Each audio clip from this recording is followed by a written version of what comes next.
Hi guys, Natalie here, Only One United. I'm here with Shahan. Shahan from the other Bristol. The other BCWFC, Bristol, Yeah, and yeah, the other one. So yeah, we're here to talk about the Bristol game, obviously from Bristol's perspective and what I suppose you guys thought, and if you think your I suppose view in the season so far and where it's going to go. But yeah, Shahan, tell us. Welcome. thank you for inviting me on that. Yeah, it's great to be on, make my debut on the show. And we actually spoke briefly on Sunday. You were actually chatting to a supporter, Yeah. a Bristol City supporter, a friend of mine I knew, and I think we were mid conversation, and you just started randomly singing because you saw a United player. I don't know who it was, but yeah, you That's just started singing. that's And I right. thought you were in the moment. Like I thought, okay, I'll leave you to singing. And I said, I thought I'll see Mark later on. Yeah. Well, listen, let's go straight into it. Tell us about the game. What did you think from your perspective? Evening, David. But yeah, just generally of how Bristol did, the views on the game as a whole. What did you think? Yeah, absolutely. Yeah, nah. So, I first of all, I think, from what I believe to be a Man United perspective, I know yourselves were looking for a response to Mm, losing the Manchester derby, and I know you guys, I know United beat Liverpool in the Conti Cup last week. So I knew it was vital for yourselves to get a win. Whereas from a Bristol City perspective, we just thought, or I believe we were just just to try to compete with United as much as we could, and I was very happy that we were 0-0 at half time. I mm, thought, yeah, we played superbly against United. Um, but I think it was just unfortunate that we conceded 2 goals within the space of a few minutes. I mean, the first goal, it was great to see Miyazama get her first goal for United. yeah. But unfortunately, it had bounced off. It was a deflection off Chloe Mm, Mustaki. And then a few minutes later, and then obviously we saw Ella Toon provide another assist to Nikita Paris. And I'm pretty sure, I think myself and a few others at the time thought it may have been offside. And I don't know whether some of the players thought it was offside as well, hence why it might not have been challenged so much. But I've seen the game back since, and I think, yeah, it probably did not look offside, at least mm, from the angle that I saw. mm. I mean, for me, I do think it wasn't. Oh, Lanzel, just want to say hi. He's saying he's in the comments, guys. He was going to join us, but yeah, he's not coming. But listen, if anyone wants to come, have a say, jump on. That's what it's about. It's everyone. Um, yeah, I just want to shout out Jeremy, who's a big Miyazawa. Obviously, not just Jeremy who's probably watching. There's a lot of people that are big Miyazawa, Hinata Miyazawa fans. So yeah, we were very happy for her to get her goal. You touched on a lot there. You touched on the offside goals. I think there was 2 goals for me. Maybe the second Paris one was offside, but I think definitely the Tooney one and it would have been 3-0. I think that was onside. But you're just saying. I mean, George Lee is saying here, not just this game, Bristol have given a really good account for themselves. How have you found the level in the WSL? I know you've been in the Championship, isn't it? 2 years now. You're back. And then obviously, it was 2-1 versus Arsenal. Just your perspective, you've played like obviously West Ham and beat them. They're probably going to be around near you. Then you've obviously played a lot of top teams. How do you see it panning out? Like, how do you think it is? Do you think it's improved the WSL level? Well, I think compared to the last time Bristol City won the WSL a few years ago, I think we're playing a lot better. We're giving teams a good run for their money, and we're not losing like 4-0, 3-0 every week or every other week. Mm, And I think it shows in our goal difference. Like we have the same points at the moment going into the international break. We have the same points as West Ham, but mm, but in terms of goal difference, we're only 1 goal. There's only 1 goal difference between ourselves and West Ham because they lost 3-0. So thank you, Arsenal, for that, I suppose. But yeah, I think we have played very well in most of our games. I think the one blip I think was when we were at Man City away a few weeks ago and we lost 5-0 in the first half. I mean, we played well in the second half, but yeah, it was a mm, bit gut wrenching to concede so many goals mm, in that one half. But yeah, I think so. Realistically, compared to the Championship, Bristol City fans knew we weren't going to win, or be top of the table or thereabouts. We knew it was going to be a bit of a challenge, bit of a step up. But yeah, thankfully there's not much gap between ourselves and like the other teams in the bottom area, like West Ham, like Brighton now all of a sudden. Yeah, it should be interesting. Yeah, I mean, you talked about it there. You've played pretty much all the top teams. Arsenal, I know, came to Ashton Gate. Yep. Obviously, we've now been to Ashton Gate, and then obviously City away. I think away is a bit different in it, but you've played those top teams. I know you've not played Chelsea yet, have you? Our next home game is against Ashton Gate, is against Chelsea. December 17th. Yeah. Okay, yeah, and a lot of people are saying you gave a good show. I suppose want to know from your perspective, those three teams. Talk to me about the differences when you've seen the performances against your team. What, as in the differences between those three teams? Between Arsenal and United, because they were two close games. For me, Man United fan, I wasn't impressed by. It was a better performance, let's say. I think we should have done a lot more, and I think we only started to play when we got the goal. But when Arsenal came, how did they play compared to, say, Man United? Okay, so the Arsenal score, well, it was 2-1 to Arsenal. Yeah. But yeah, obviously they scored relatively early in the first half thanks to like a set piece from Katie McCabe. But we had Rachel Furness equalise soon afterwards, and Fernie was missing from the game on Sunday because she's currently got a hamstring injury. So but yeah, I think Arsenal, again, for that game, they got the win, but I think a lot of people that were watching, even some Arsenal fans who I spoke with, I've seen comments say it wasn't a fully convincing result. And I know that game set the record for a City Women game at Ashton Gate with 12,008, but the United game on Sunday broke that record and was like 14,000 and something, and makes me think our next game against Chelsea, whether that record will be broken even further.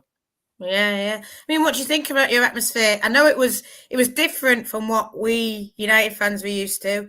That it wasn't a weigh-in, but it was sort of very mixed in together.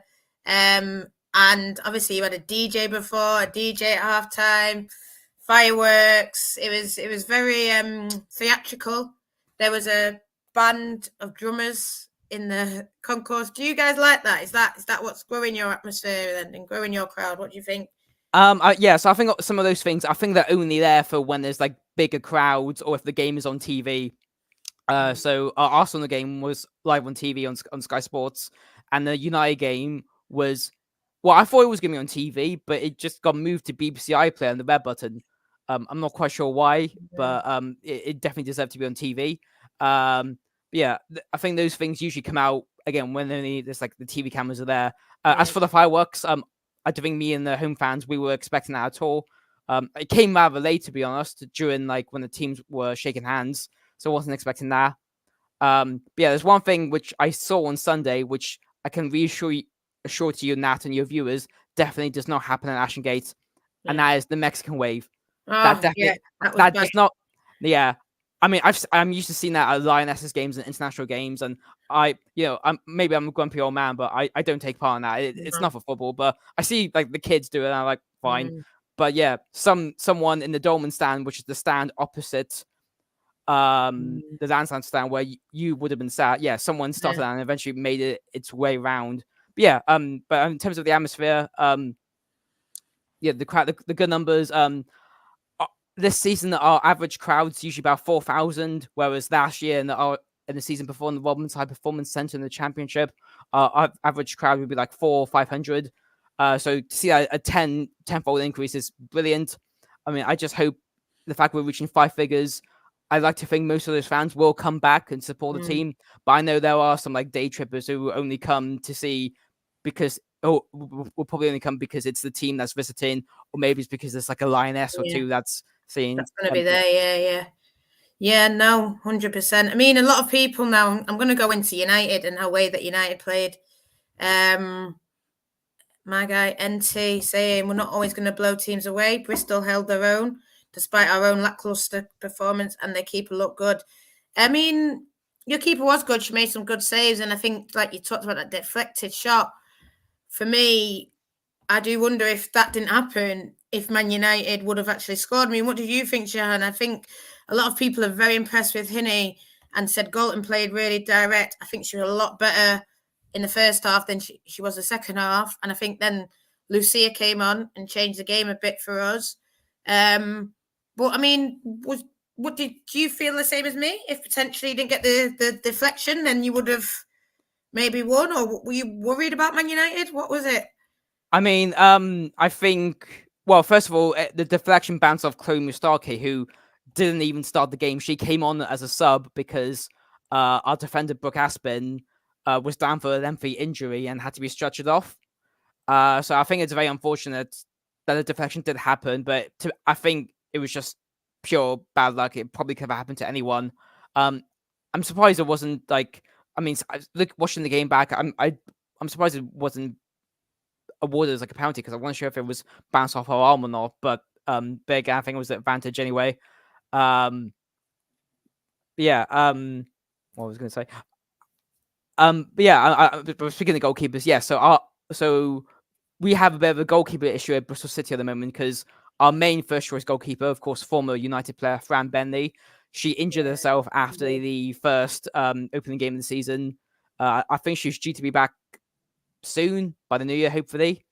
And then our second choice goalkeeper is Arsenal lonely Kaylin Marquise, but then she got injured herself a couple of weeks ago.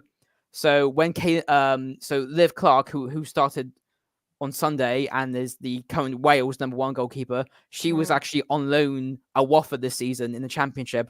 But when Fran Benny got injured, she got recalled back from Watford, and she's been making great saves. And she didn't really start much, but then Marquise got injured, and then Liv Clark has been making some great saves. Yeah, she's definitely been. She kept us at bay, but I think a lot of our shots were direct at the target at her.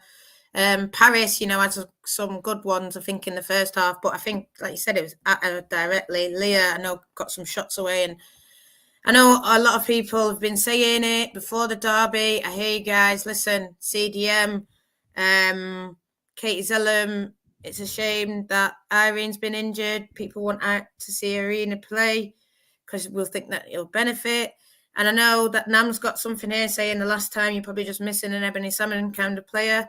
I don't know what you think about that, Shahan. Well, I mean, yeah, I mean, I know she scored against us in the game against Aston Villa. I wasn't there for that game because I was away last weekend.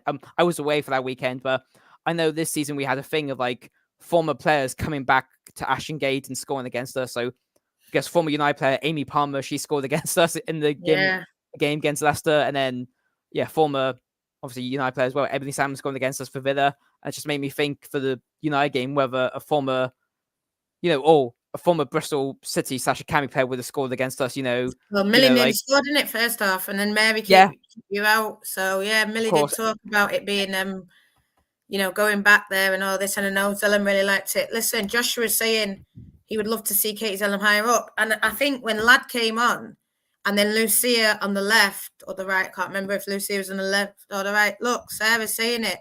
Ladd changed the game. She should be starting, and we think a lot with United fans. We've had it where it's, a lot of people have been calling out our midfield, saying it's not good enough.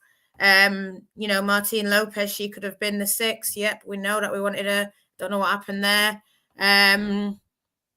Jeremy saying that the goal took a big deflection, but it'll give Hinnie a confidence boost. And I think Hinata Miyazawa was really good. But I mean, Carol saying here the team looks disjointed and disconnected. Jeremy saying good combination. I mean, what did you think of Tooney and Hinata Miyazawa? Because that's been linking up a lot and it's building. What did you think of that, Shahan? Just watching it, I suppose, as a fan. Well, I mean, when I saw obviously Hinnie score the goal, I completely forgot she was the golden boot winner of the World Cup. I was like, oh yeah, that's her from Japan. But of course I did see it. Yeah, as I said earlier, Ella Toon did provide the assists for both goals, but I think there was a moment on the 57th minute in the second half. I think there was like a bit of not an incident, but something happened between herself and Naomi Lazell, our number 4, and I think it was like a hair pulling, or not exactly hair pulling, but I think it looked like Tooney might have like mind or saying something happened to her hair when I think myself and DM and now who's who do the Vixencast podcast. It's a good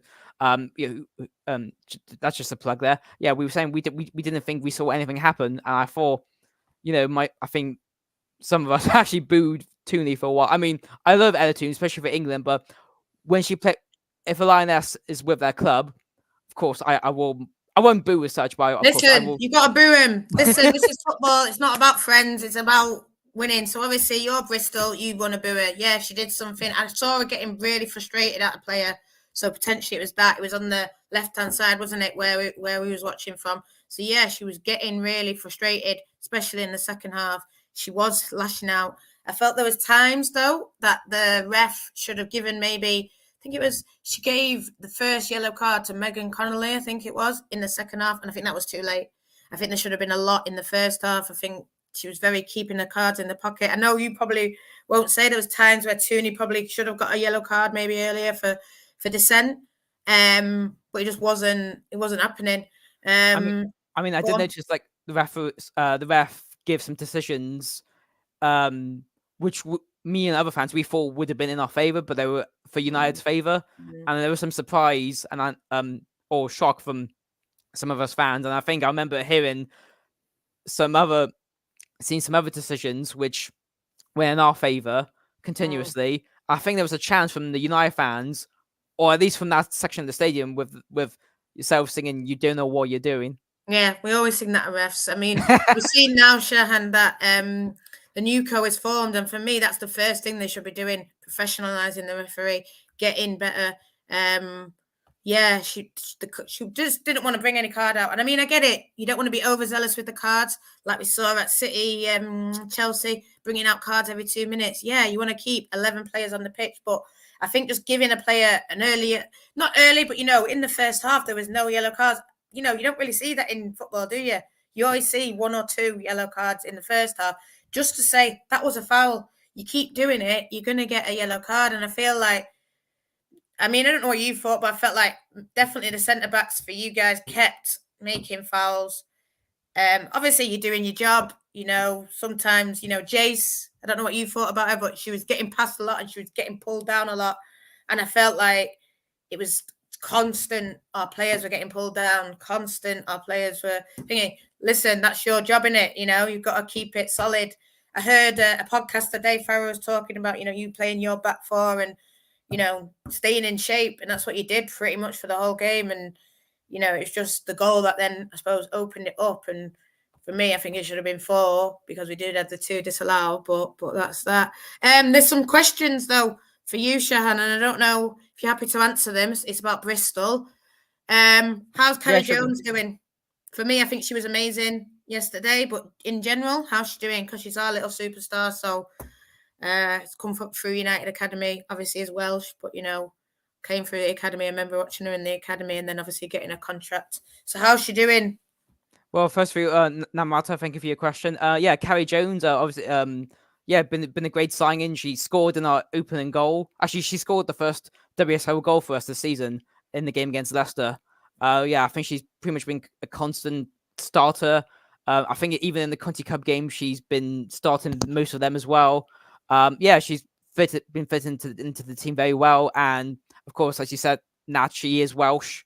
So, and Bristol City has a lot of Welsh connection. Obviously, Lauren Smith, our head coach, is Welsh, and we have quite a few Welsh players, historically past and present, including, of course, United player Gemma Evans, and the Haley lad. Obviously, Gemma.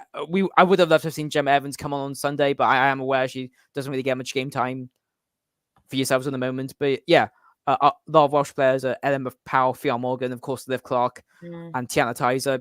Yeah, Carrie Jones has been settling in well.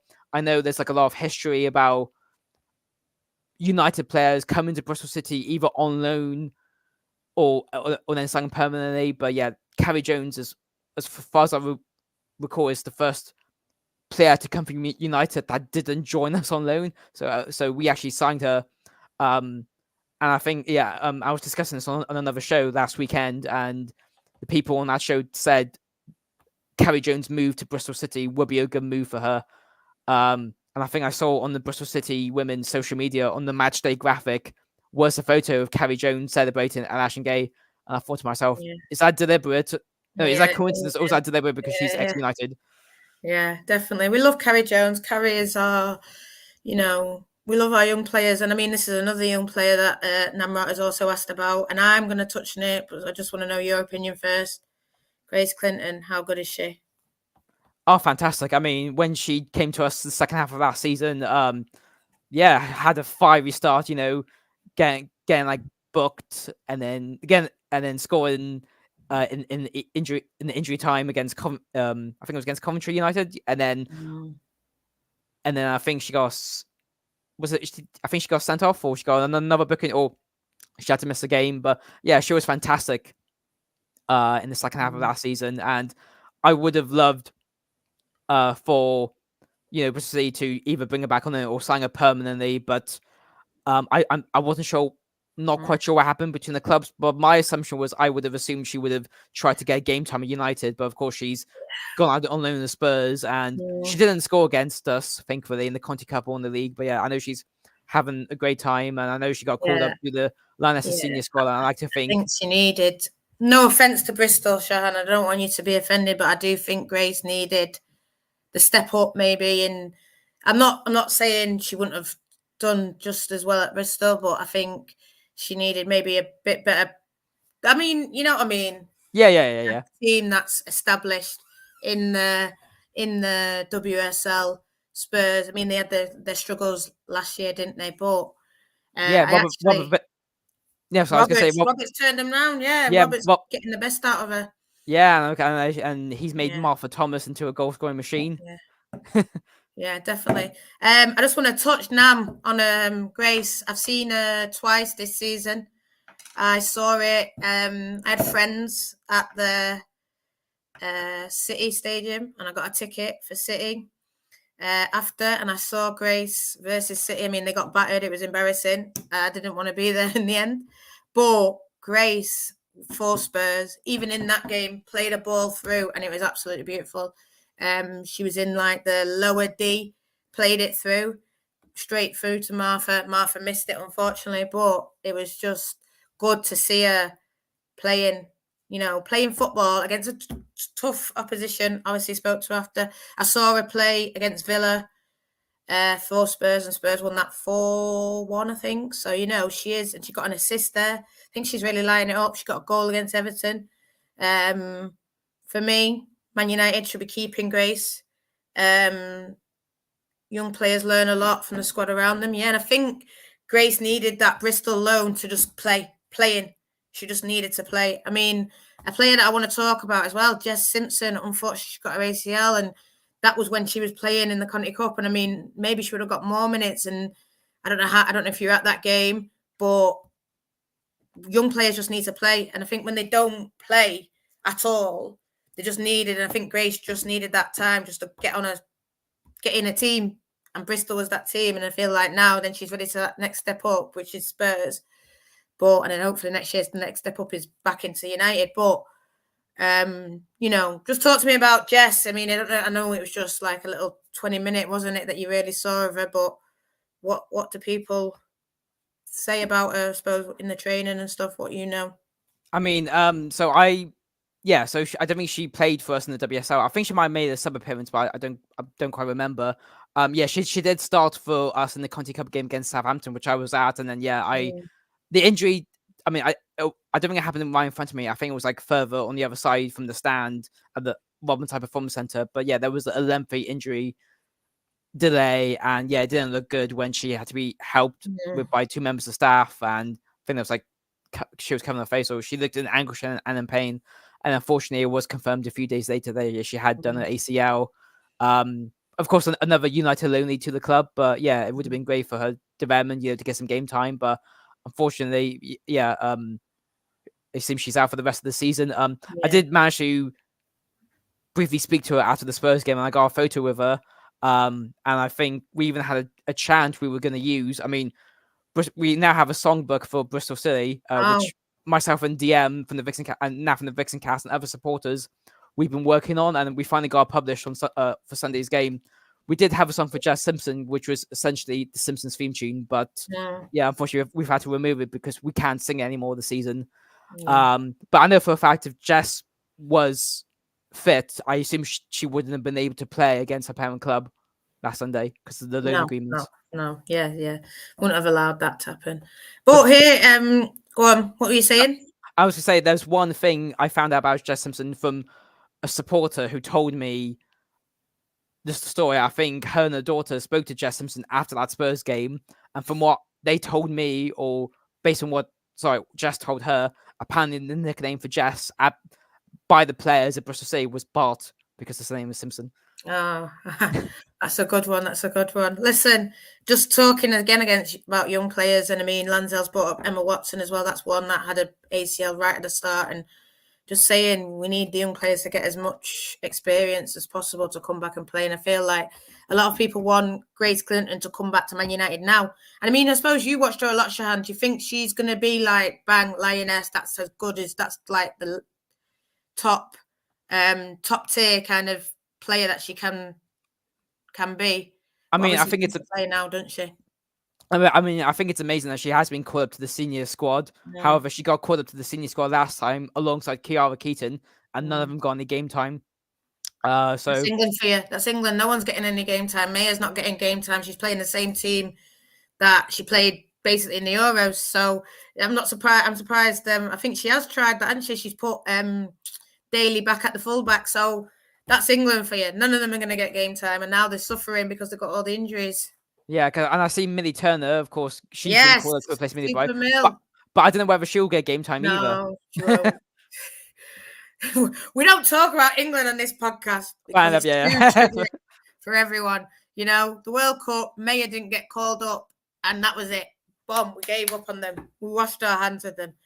Listen, I suppose I just want to, Reds, let me know in the comments. I mean, I've seen this comment here. My guy, you're always on it. The chemistry between Maya and Earps is gone, but they're so happy for Hinny. And I suppose I want to talk about Earps. A story's come out today saying she's changed her agency. For me, I think you only change your agency if you're looking for one thing. We know she went into leave in the summer. I think she's going to be sold to a WSL. I mean, WSL, not to a WSL, to a Champions League club.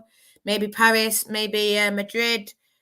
Maybe, I don't know. I don't know who else would be looking for a keeper at the minute. Barca's not renewing their keeper. Swap deal, I don't know. What do you think of, I suppose, Mary Earps, Shahan, just as an outside looking in? Do you think she should leave United? Do you think she should stay at United? Do you think she should go somewhere else, like I've just said? What would you do if you were her? I mean, first of all, I wasn't aware that she had changed agencies. I mean, the only thing I heard about her today was that she won the BBC Women's Football of the Year award, and I think she's the first goalkeeper to win that award. But yeah, again, I was on this. I was on another fan channel last week, and there was discussions on that show about Fallon Tudor's Joyce. I hope I'm pronouncing that right. Thinking that they should have her start in that on Sunday instead of Earps. And then I saw Mary Earps posted on her social media saying it was great to be back at Ashton Gate because she's got so many good memories there. Obviously winning on the Clark Cup, and also when she was at Bristol Academy, beating Barcelona in the Champions League in 2014, I believe it was. Yeah, I think it was great to see Mary get a clean sheet. I think she had many clean sheets this season for United. I think this is the first one. Oh, wow. Think, yeah, it is. Yeah. No, West Ham was the first one. Oh, fair enough. Yeah. This is the second one.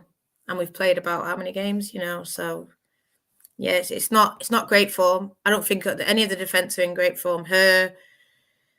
Any of them, I don't think it's just, Mary's doing great and the rest of the defence are doing thing. I mean, we had issues in the versus Paris Saint-Germain where Mary made a mistake at a near post. So, I know people are saying Mary should stay at United, build a legacy. The hype's getting to their heads.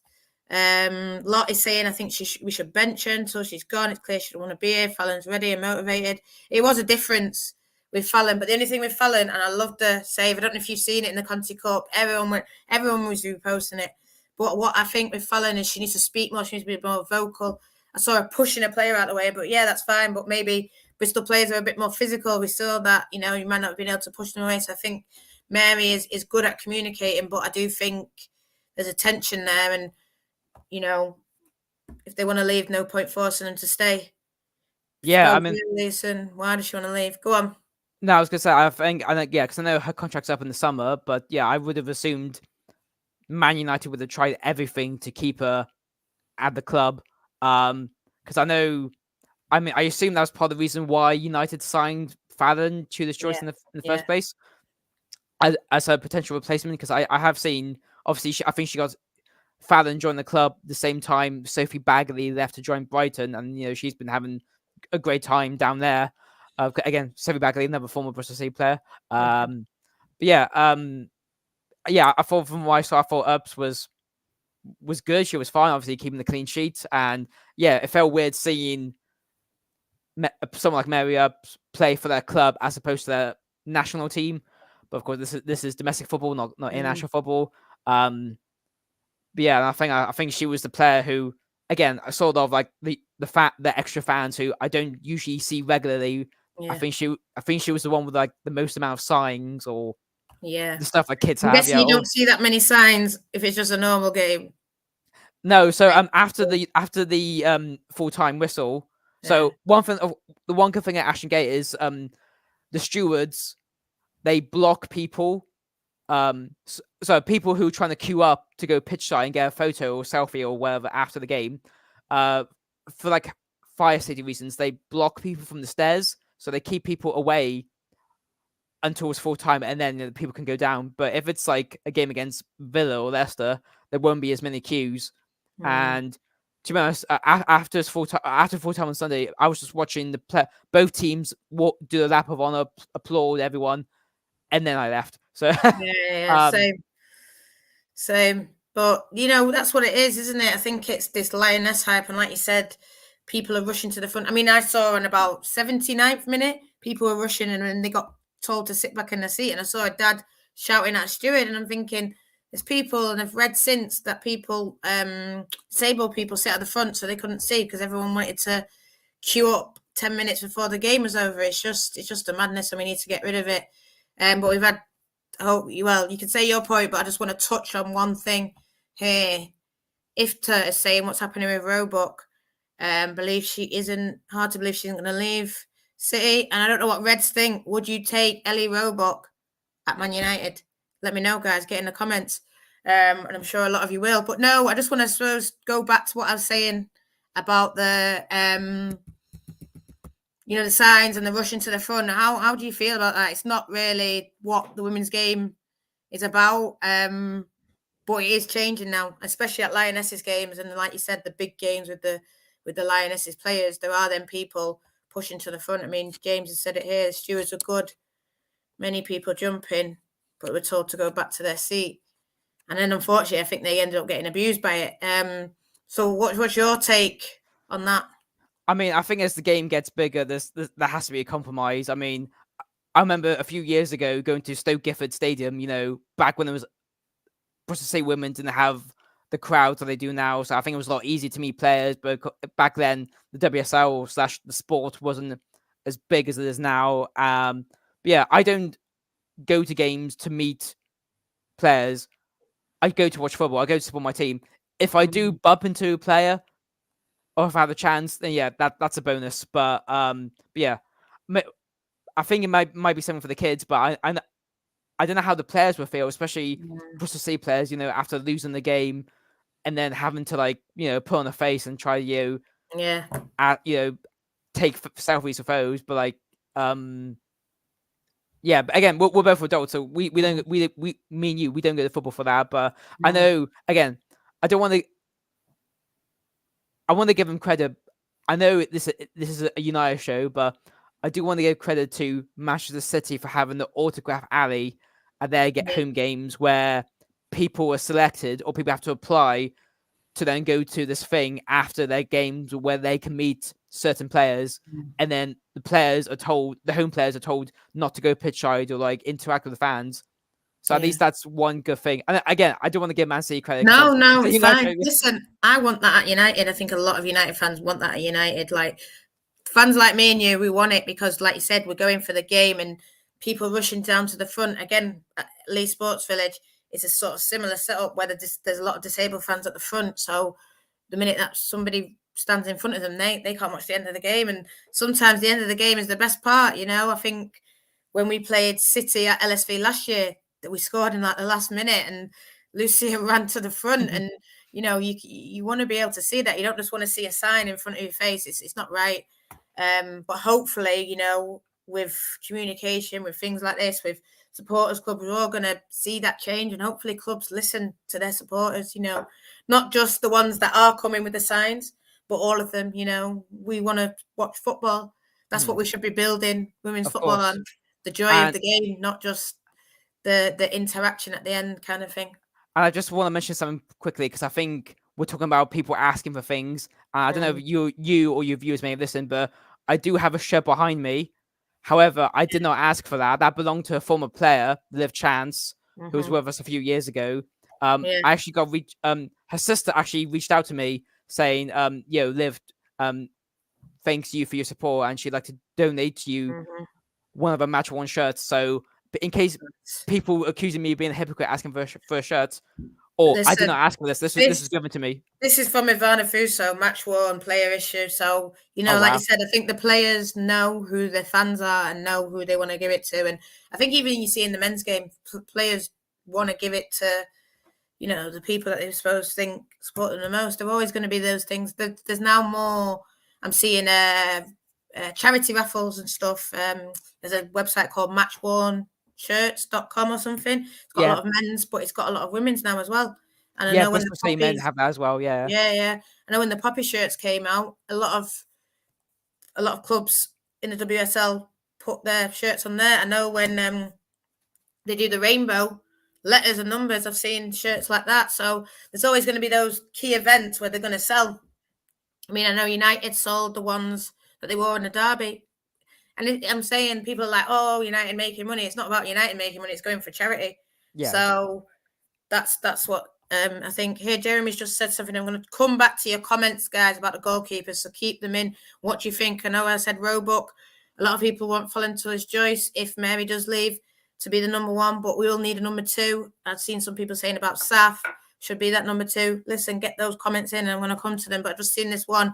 Hinata Miyazawa, Japanese commentary mentioned how much more she was communicating with the teammates compared to previous games, signs that she's settling in. That is very important. Shahan, I mean, you've had a lot of signings. Like we said, Kerry came in, and, there's a lot of players probably different from what you had at Championship. How do you think, like, the importance of players settling? Do you feel like your players that have come in new, like we said, we talked about Kerry, but there's going to be other players. What do you think? Yes. So we had we signed quite about like 7 or 8 new players over the summer. Obviously, we mentioned about Jess Simpson already, but so we have a new captain this year, Megan Connolly, joined from Brighton, and played every minute of Ireland's group games in the World Cup. So again, someone with good WSL experience, and I think she won the Barclays Player of the Match award on Sunday.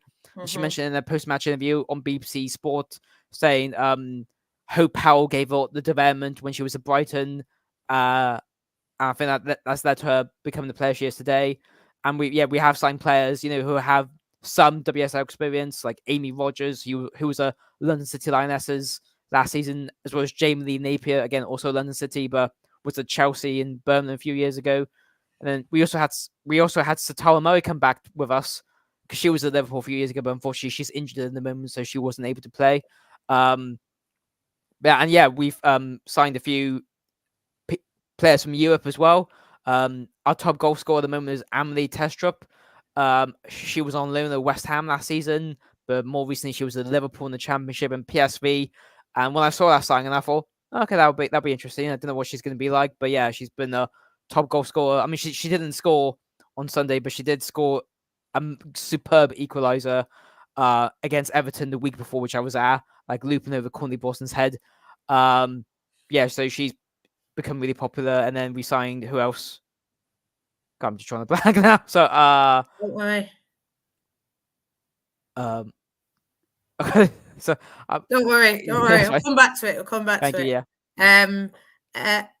NT saying give Fallon the choice rather than signing someone else and upsetting the apple cart. Jeremy said Roebuck don't think should go.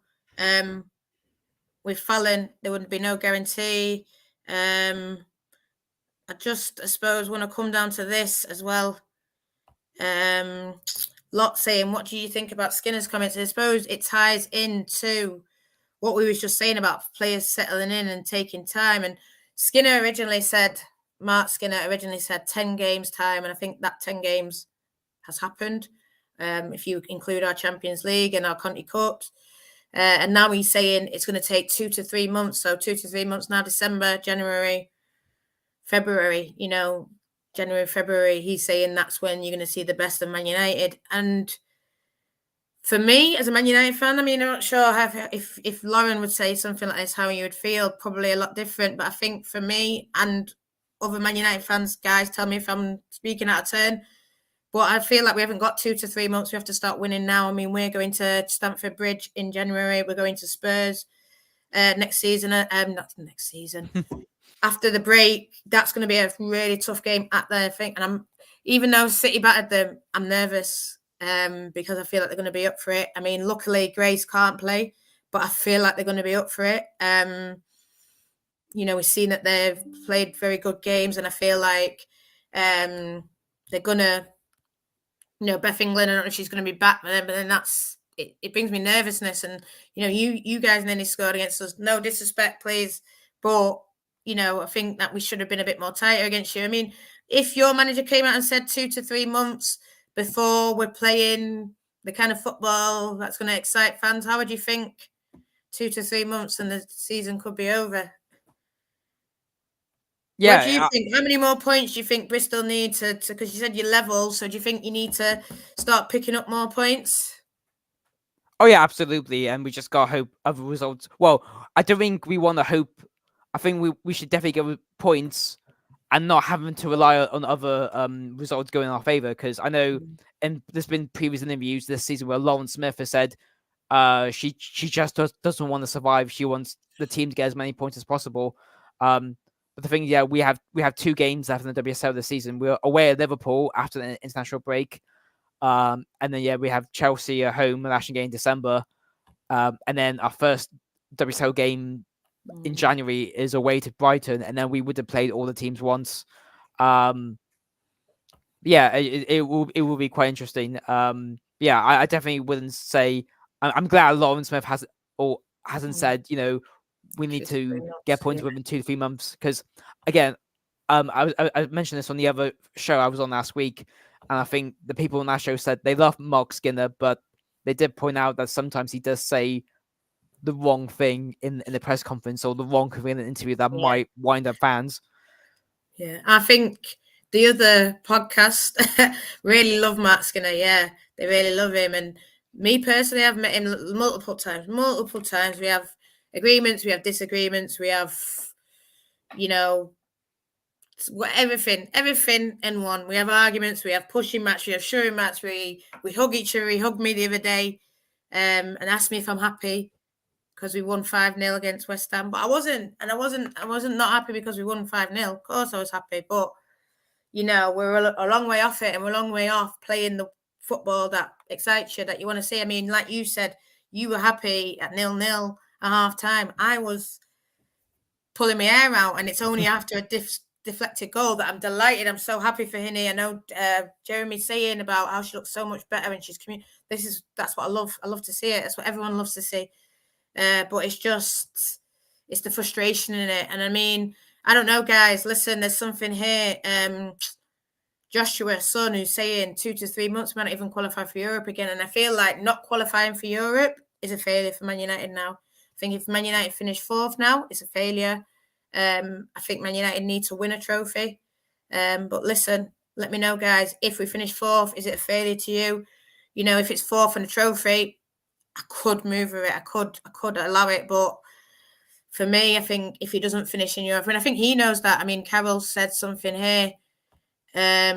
He's just trying to buy time. He hasn't got a solution. It is difficult. We had Martin Peter Ho, who I know a lot of people miss, and is playing very well at Bran, undefeated. Undefeated. He's just drawn a couple of games, but he came in. I think they were mid-table and now up to like fourth. They're going through their Champions League group, and then we're looking, we're not even in Champions League. So it's very frustrating for a lot of our fans with what's going on. Just want to touch on a few comments though. Other teams sign players, they've settled in within a couple of months. It's a manager's job to get the best out of players. You talked about your players, didn't you, Shan, and how well they're doing. Joshua, 7 points off first, 4 points off second, 1 to third. Yeah, but we know that not a lot of thingy. He's a good talker, sort of how you said, sometimes not enough to make you think. He's got actions. A lot of the time they don't back it up. Not qualifying for Europe is unacceptable. So there you go. That's what people, we need a trophy. No silverware in Europe would be a failure, definitely. I mean, because I was just having a look just now, Nat. I see Man U are second in the Conti Cup group, Yeah, or whichever group Man United are in. I mean, Bristol City, we're like fourth in our group, and yeah, we lost some penalties to Southampton. We lost against Arsenal. We lost against Spurs. We have one game left against Reading, and yeah, we're pretty much out of the Conti Cup contention. I don't know whether you think you want United to further go, win that trophy, or like even the FA Cup, or both. I think definitely we need to win the Conti Cup. We need to get through the group. I think we are on track to get through the group because I think City don't play in the next term, and we've got Leicester and City, so we've got a game in hand on them basically. So for me, I think definitely we've got to be getting to the finals or semi-finals of both the FA Cup and the Conti Cup.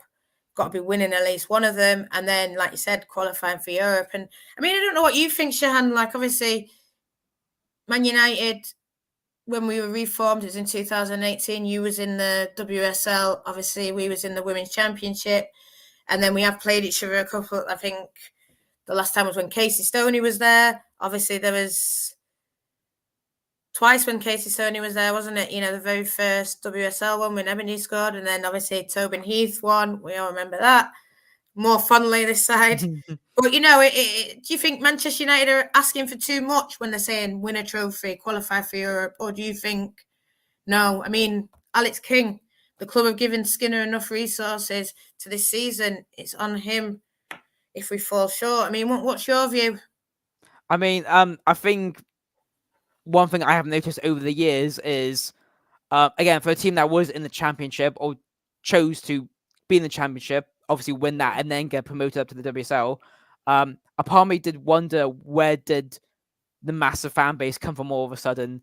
Because I wasn't sure if it was women's football fans who then chose United, or people who supported the United men's team and then came over.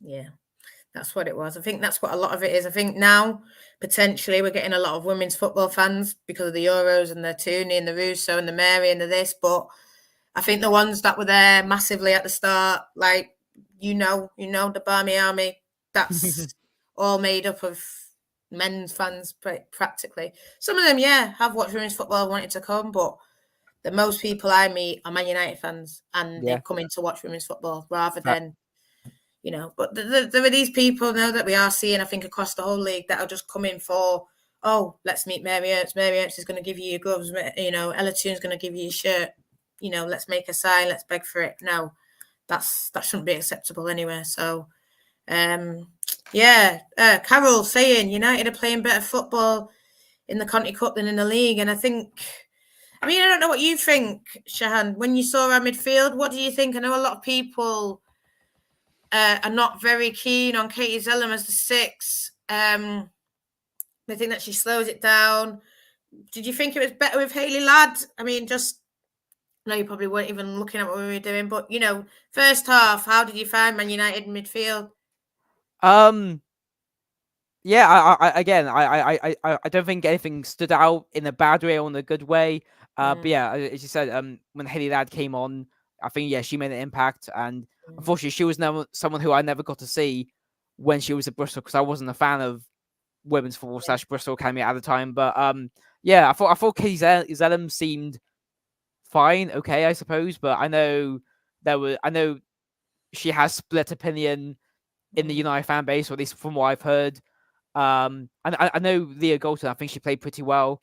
I think she played a lot better than she did in the Derby game. Yeah. I mean, I didn't see the Derby game. I was listening to it on the car in the drive home from Everton. But yeah, from what I saw from Galton, yeah, I think she played well, and I hope she's enjoying her break at the moment, because I know she Yeah, doesn't. Yeah.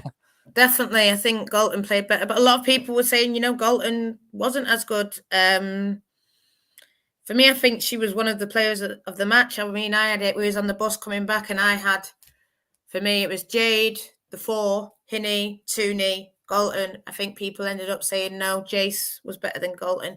What do you think of Jace? I suppose that's someone that's new to the WSL. And she's turning a lot of heads. What do you think of her, I suppose, as a player?